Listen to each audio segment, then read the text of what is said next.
بسم اللہ الرحمن الرحیم۔ شروع کرتا ہوں اللہ کے نام سے جو بے انتہا مہربان نہایت رحم کرنے والے ہیں۔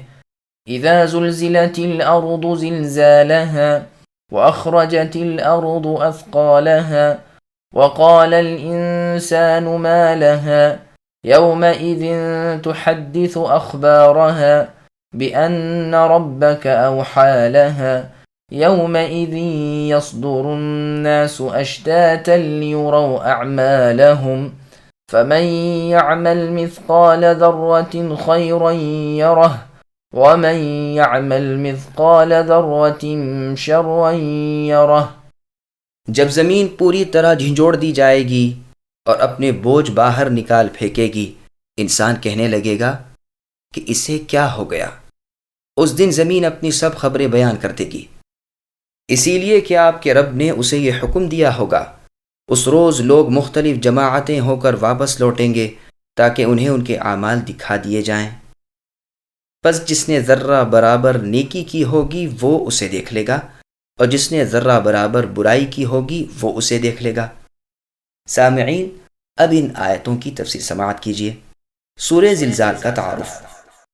مسند احمد میں ہے کہ ایک شخص رسول اللہ صلی اللہ علیہ وسلم کے پاس آیا اور کہا، اللہ کے رسول مجھے پڑھائیے۔ آپ نے فرمایا الف لام را والی 3 سورتیں پڑھو۔ تو اس نے کہا بوڑھا ہو گیا، حافظہ کمزور ہو گیا، زبان موٹی ہو گئی ہے۔ تو آپ نے فرمایا اچھا حامیم والی صورتیں پڑھا کرو۔ اس نے پھر وہی عذر بیان کیا۔ آپ نے فرمایا یسبح والی 3 صورتیں پڑھ لیا کرو۔ اس نے پھر وہی عذر بیان کیا اور درخواست کی کہ اللہ کے رسول مجھے تو کوئی جامع سورہ کا سبق دے دیجئے۔ تو آپ نے اسے یہ سورت پڑھائی۔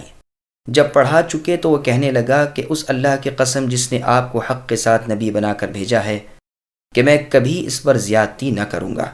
پھر وہ پیٹھ پھیر کر جانے لگا تو آپ نے فرمایا اس مرد نے فلاح پالی، یہ نجات کو پہنچ گیا۔ پھر فرمایا ذرا اسے بلا لانا۔ وہ حاضر ہوا تو آپ نے فرمایا مجھے بقرہ عید کا حکم کیا گیا ہے، اس دن کو اللہ تعالیٰ نے امت کی عید کا دن بنایا ہے۔ تو اس شخص نے کہا کہ اگر میرے پاس قربانی کا جانور نہ ہو اور کسی شخص نے مجھے دودھ پینے کے لیے کوئی جانور تحفتاً دے رکھا ہو تو کیا میں اسے ذبح کر ڈالوں؟ فرمایا نہیں۔ پھر تو تم اپنے بال کترواؤ، ناخن تراشو، مونچھیں پست کراؤ، زیر ناف کے بال مونڈو۔ اللہ تعالیٰ کے نزدیک تمہاری پوری قربانی یہی ہے۔ یہ حدیث مسند احمد، ابو داؤد اور نسائی میں بھی ہے۔ جب زمین پر زلزلہ آئے گا، زمین نیچے سے اوپر تک کپ کپانے لگے گی اور جتنے مردے اس میں ہیں سب نکال پھینکیں گی۔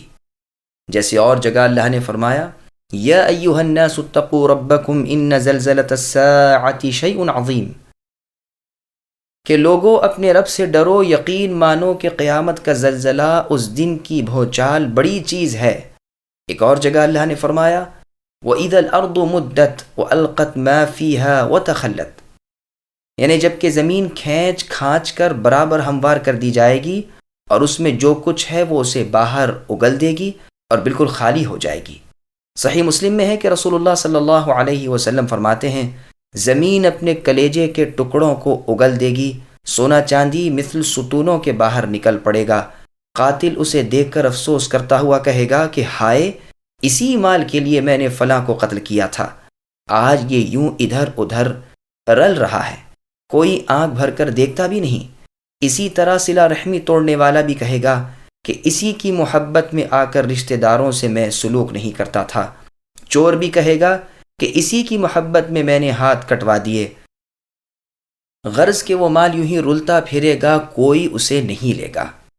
انسان اس وقت ہکا بکا رہ جائے گا اور کہے گا کہ یہ تو ہلنے جلنے والی نہ تھی، بالکل ٹھہری ہوئی بوجھل اور جمی ہوئی تھی، اسے کیا ہو گیا کہ یوں بیت کی طرح تھرانے لگی۔ اور ساتھ ہی جب دیکھے گا کہ تمام اگلی پچھلی لاشیں بھی زمین نے اگل دیں تو اور حیران و پریشان ہو جائے گا کہ آخر اسے کیا ہو گیا ہے۔ پس زمین بالکل بدل دی جائے گی اور آسمان بھی، اور سب لوگ اس قہار اللہ کے سامنے کھڑے ہو جائیں گے۔ زمین کھلے طور پر صاف صاف گواہی دے گی کہ فلاں فلاں شخص نے فلاں فلاں نافرمانی اس پر کی ہے۔ زمین تمام رازوں کو کھول کر رکھ دے گی۔ یہاں وحی سے مراد حکم دینا ہے۔ اوحا اور اس کے ہم معنی افعال کا صلہ حرف لام بھی آتا ہے اور الا بھی۔ مطلب یہ ہے کہ اللہ تعالیٰ اسے یعنی زمین کو فرمائیں گے کہ بتا، اور وہ بتاتی جائے گی۔ اس دن لوگ حساب کی جگہ سے مختلف قسموں کی جماعتیں بن بن کر لوٹیں گے۔ کوئی بد ہوگا، کوئی نیک، کوئی جنتی بنا ہوگا، کوئی جہنمی۔ یہ معنی بھی ہے کہ یہاں سے جو الگ الگ ہوں گے تو پھر اجتماع نہ ہوگا۔ یہ اس لیے کہ وہ اپنے اعمال کو جان لیں اور بھلائی برائی کا بدلہ پالیں، اسی لیے آخر میں بیان فرما دیا۔ رسول اللہ صلی اللہ علیہ وسلم فرماتے ہیں کہ گھوڑوں والے 3 قسم کے ہیں، ایک اجر پانے والا، ایک پردہ پوشی والا، ایک بوجھ اور گناہ والا۔ اجر والا تو وہ ہے جو گھوڑا پالتا ہے جہاد کی نیت سے۔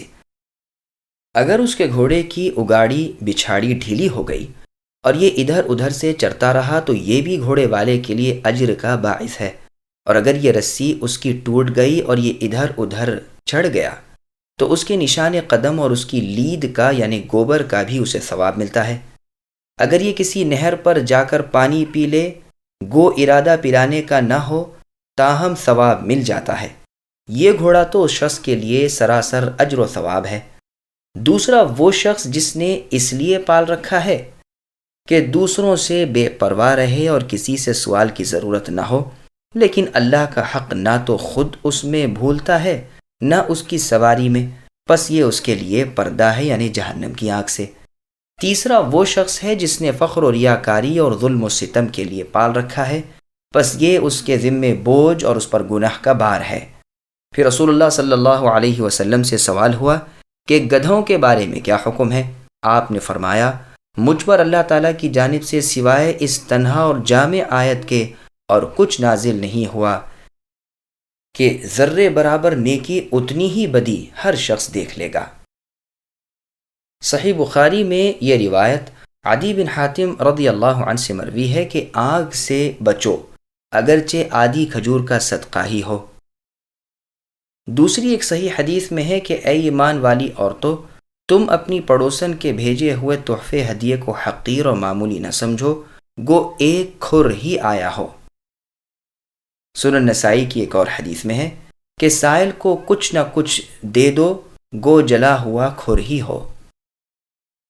مسند احمد کی حدیث میں ہے کہ اے عائشہ، گناہوں کو حقیر نہ سمجھو، یاد رکھو کہ ان کا بھی اللہ تعالی حساب لینے والے ہیں۔ ابن جریر کی تفسیر میں ایک روایت میں ہے کہ یہ سورت ابو بکر رضی اللہ عنہ کی موجودگی میں نازل ہوئی تھی۔ آپ اسے سن کر بہت روئے۔ رسول اللہ صلی اللہ علیہ وسلم نے سبب پوچھا تو آپ رضی اللہ عنہ نے فرمایا، مجھے یہ سورت رلا رہی ہے۔ نبی نے فرمایا، اگر تم خطا اور گناہ نہ کرتے کہ تمہیں بخشا جائے اور معاف کیا جائے تو اللہ تعالیٰ کسی اور امت کو پیدا کرتے جو خطا اور گناہ کرتے اور اللہ انہیں بخشتے۔ ہر عمل کا بدلہ ملے گا۔ سعید ابن جبیر رحمۃ اللہ علیہ فرماتے ہیں کہ جب آیت وَيُطْعِمُونَ الطَّعَامَ عَلَى حُبِّهِ إِلَى آخِرِهِ نازل ہوئی، یعنی مال کی محبت کے باوجود مسکین، یتیم اور قیدی کو کھانا کھلاتے ہیں، تو لوگ یہ سمجھ گئے کہ اگر ہم تھوڑی سی چیز راہ اللہ دیں گے تو کوئی ثواب نہ ملے گا۔ مسکین ان کے دروازے پر آتا لیکن ایک آدھ کھجور یا روٹی کا ٹکڑا وغیرہ دینے کو حقارت خیال کر کے یوں ہی لوٹا دیتے تھے کہ اگر دیں تو کوئی اچھی محبوب مرغوب چیز دیں۔ ادھر تو اس خیال کی یہ ایک جماعت تھی، دوسری جماعت وہ تھی جنہیں یہ خیال پیدا ہو گیا تھا کہ چھوٹے چھوٹے گناہوں پر ہماری پکڑ نہ ہوگی، مثلا کبھی کوئی جھوٹ بات کہہ دی، کبھی ادھر ادھر نظریں ڈال لیں، کبھی غیبت کر لی وغیرہ۔ جہنم کی وعید تو کبیرہ گناہوں پر ہے۔ تو یہ آیت فَمَن يَعْمَلْ مِثْقَالَ ذَرَّةٍ خَيْرًا يَرَهُ وَمَن يَعْمَلْ مِثْقَالَ ذَرَّةٍ شَرًّا يَرَهُ نازل ہوئی، اور انہیں یہ بتلایا گیا کہ چھوٹی سی نیکی کو حقیر نہ سمجھو، یہ بڑی ہو کر ملے گی، اور تھوڑے سے گناہ کو بھی بے جان نہ سمجھو، کہیں تھوڑا تھوڑا مل کر بہت نہ بن جائے۔ ذرتین کے معنی چھوٹی چونٹی کے ہیں، یعنی نیکیوں اور برائیوں کو چھوٹی سے چھوٹی اور بڑی سے بڑی اپنے نام اعمال میں دیکھ لے گا۔ بدی تو ایک ہی لکھی جاتی ہے، نیکی ایک کے بدلے 10، بلکہ جس کے لیے اللہ چاہے اس سے بھی بہت زیادہ، بلکہ ان نیکیوں کے بدلے برائیاں بھی معاف ہو جاتی ہیں، ایک ایک نیکی کے بدلے 10 10 برائیاں معاف ہو جاتی ہیں۔ پھر یہ بھی ہے کہ جس کی نیکی برائی سے ایک ذرے کے برابر بڑھ گئی وہ جنتی ہو گیا۔ رسول اللہ صلی اللہ علیہ وسلم فرماتے ہیں، گناہوں کو ہلکا نہ سمجھا کرو، یہ سب جمع ہو کر آدمی کو ہلاک کر ڈالتے ہیں۔ اسی طرح تھوڑے تھوڑے گناہ بہت زیادہ ہو کر آگ کا کام کرتے ہیں اور انسان کو جلا دیتے ہیں۔ سامعین، الحمدللہ سورۃ الزلزال کی تفسیر مکمل ہوئی۔